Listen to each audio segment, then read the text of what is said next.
Okay, let's dive right in. I think this hits home for a lot of people listening. That moment every month, maybe every week, when you go to send money back home. Is it purely love, or does it sometimes feel like, I don't know, a bit of a financial chain, like this pressure you just can't shake? That's the million-dollar question, isn't it? It's such a mix.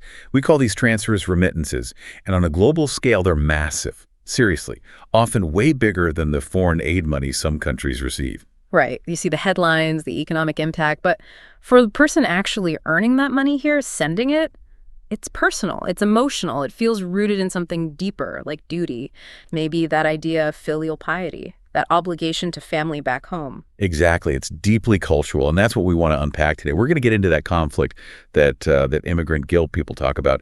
But more than just talking about it, we want to give you some real practical financial rules, maybe even some conversation starters, ways to handle those family expectations without totally derailing your own financial future here. Yeah, practical is key. Okay, so let's start with the tough part, why it hurts so much. That cultural pressure cooker, as we called it in our notes, it really boils down to feeling like an ATM, right, for the family back home. That ATM feeling. It's incredibly common, and the emotional toll is huge. We're talking serious strain, resentment building up, even leading to, financial burnout or depression in some cases. It's heavy stuff. And it seems like different generations feel it differently, too. Oh, absolutely. You look at, say, Gen Z or younger millennials, Yeah. They're online, right, on TikTok, on Reddit. They're talking very openly about breaking the cycle. I've seen those threads. They're intense, really raw, people sharing numbers, fears, anonymously, usually. They're almost crowdsourcing permission to set boundaries, aren't they? Like, is it okay that I feel this way? Exactly. They're looking for validation, for ways to draw those hard financial lines. Now, compare that to, say, Gen X, the classic sandwich generation. Right. Caught in the middle. Totally. Their stress is arguably even more complex. It's not just about validation. They're in the thick of trying to save for their own retirement here. Yeah. Funding their 401ks, IRAs, while also getting calls about aging parents back home needing real immediate support. And that 401k point, it's not just the money you save, it's the growth you miss out on. The employer match, the tax breaks.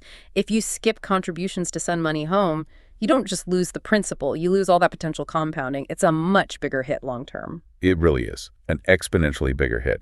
And layered on top of all this is what some people call the cultural tax. Okay, tell me more about that. What does that look like? Well, it can show up as the black tax, for example, in some communities, where because of historical disadvantages, the first person to achieve some financial success feels this immense pressure to lift up not just parents, but cousins, aunts, uncles. Or think about Bahu in Vietnamese and other East Asian cultures, that deep sense of duty to repay your parents' sacrifices, which is beautiful, but sometimes that obligation gets stretched really wide. Beyond just parents. Yeah, suddenly it's siblings, cousins you barely know. And that shifts it from manageable support to something that can genuinely hold you back here. It can delay buying a house, paying off student debt, all those milestones you're working towards in the U.S. Wow. So the emotional weight is heavy, the cultural pressure is real. Let's look at the numbers then. The financial reality. We know remittances help back home reduce poverty. That's the macro picture.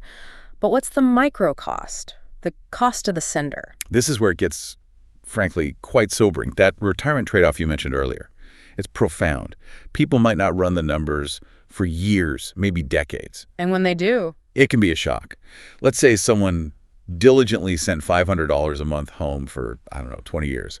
If that same money had gone into a pretty standard U.S. retirement account, maybe earning like a conservative 7% a year, Okay. they could be looking at, over $250,000 difference just from compounding. That's the stark choice people are making, often without realizing the full extent. Today's duty versus tomorrow's financial security. $250,000. Wow. And that's before we even talk about the fees to send the money, right? There's like a hidden leakage there too? Oh, absolutely. People focus on the amount they send, but not always what arrives.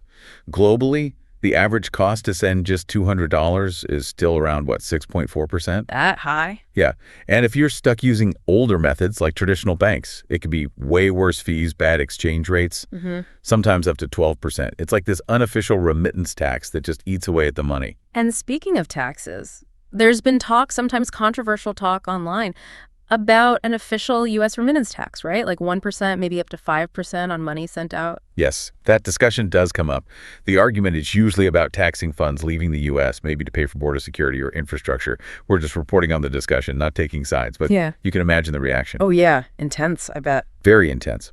Because it would overwhelmingly hit lower-income folks who are already stretching every dollar. Yeah. It adds a layer of government-imposed financial strain onto an already really difficult emotional and cultural situation. Okay, so lots of costs hidden and potential. But there has been some improvement with technology, hasn't there? Fintech companies. Definitely. Companies like Wise, Remitly, Zoom, Mm. they've made a huge difference on the logistics. Lower fees, much more transparency, faster transfers, that's a big win. Yeah. They've really streamlined the how of sending money. But, and I sense a but coming. But, and this is crucial, they solve the how, not the why. Fintech makes sending easier, cheaper. Yeah. But it doesn't touch the underlying reason you feel you have to send it. The guilt, the obligation, the cultural wiring. You can't download an app for that. Right. The app doesn't solve the knot in your stomach. Okay. Okay. So if technology isn't the whole answer, we need strategies. Structure. How do we manage this? Let's talk about balancing acts. What's rule number 1? Rule 1, and it sounds simple, but it's maybe the hardest. The oxygen mask rule. On the airplane. Put your own mask on first before helping others. Okay. Makes sense logically. Logically, yes, but emotionally. When you're feeling that cultural pull, it feels selfish. But the core idea is you cannot sustainably help anyone if your own financial house isn't in order. If you don't have an emergency fund, if you're not saving for your own future, you risk becoming a burden yourself down the line. That's a powerful reframe. It's not selfish. It's responsible long-term planning for everyone. Exactly. You have to think, if I neglect my retirement here, am I just setting up my own kids to have to support me later? Following this rule, securing your own base, is actually an act of care for the whole family across generations. Okay, oxygen mask on first. Got it. Then what? For the money we do decide we can send. Rule 2, structured giving. This is about moving remittances out of the emergency react to guilt category and into your regular budget. Make it planned, predictable. Like a line item, just like rent or groceries. Precisely. And many financial experts suggest trying to cap it. Maybe around 10%, possibly up to 15% of your net income that's after taxes. And importantly, after you've covered your own essential living costs and savings goals here. 10 to 15%. Okay, having a number helps. But how do you actually stick to that cap? What happens when someone asks for more? Doesn't the guilt just come roaring back? Am I abandoning them? And that leads directly to Rule 3, which honestly takes the most courage. Setting boundaries with empathy. That budget cap only works if you communicate it. Clearly, kindly, but firmly. Think of it like creating an informal family support agreement. An agreement. Yeah. Okay. What does that involve? It means having some understanding, maybe even conversations, about who you're supporting, roughly how much you can commit to regularly, and this is really important for what purpose. Purpose. So not just sending cash for anything. Ideally, no. Yes. The goal is to shift away from just funding day-to-day spending, which can be endless. Maybe you agree this support is specifically for things like education costs, essential healthcare needs, maybe helping with a mortgage payment on the family home, but perhaps not for, discretionary spending or things that aren't necessities. That sounds like a potentially difficult conversation. How do you say no or not more without causing a huge rift? Got any scripts? Yeah, communication is everything. Avoid making excuses like, oh, I don't have the money right now if that's not true, because that can lead to arguments. Instead, be honest, loving, but clear about your plan. You could say something like, Mom, Dad, Auntie, I love you and I'm really glad I can help support you. I've set up a dedicated budget for family support each month, and amount X is what I can reliably commit to sending. That's already factored into my plan to make sure I'm also secure here for the long run. So it's not, I can't, it's, this is my sustainable support plan. Exactly. It frames it as responsible management, not rejection. It's about long-term sustainability for everyone. Okay, that makes sense. Which brings us to Rule 4, investment over consumption. Thinking beyond just sending money for daily needs. Yes. This is about shifting the mindset. Can remittances be used not just to survive, but to build something, to create long-term prosperity? Think of it as seed capital, not just a monthly allowance. Okay, give me an example.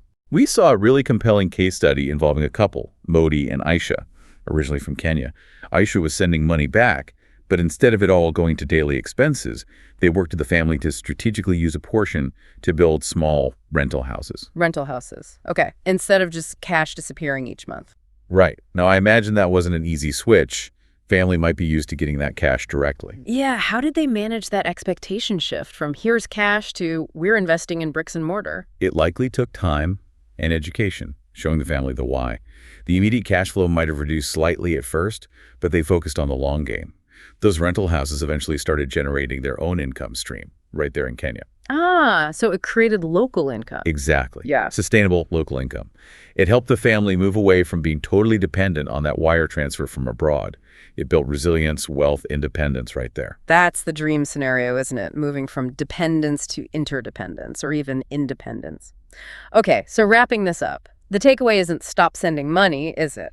Not at all. For most people, it's about finding a balance. It's about building a structure, using things like budgeting, clear communication, maybe strategic investment that allows you to honor that love and duty without sacrificing your own stability, your own future. It's about self-care and respect for family. Balancing the love you feel with the security you need. It sounds like the real fight is internal against that guilt, but the weapons are financial planning. That's a great way to put it. The battle is often psychological, cultural, but the tools, they're practical.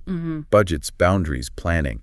And using those tools is an act of love, not selfishness. It's responsible love. Okay, so let's leave our listeners with something to chew on, a final thought. If love, real love, isn't measured solely by the amount on a Western Union or Remitly receipt, then what is the absolute best, most impactful investment you can make in your family's long-term future? Is it just cash for today?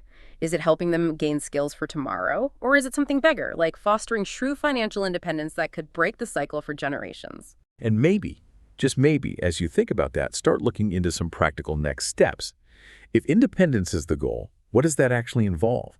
Could it mean researching how to legally invest back home from the U.S., understanding inheritance laws if you're overseas? These might seem like niche topics now, but exploring them could be incredibly valuable down the road. They're about building lasting security, not just sending temporary relief.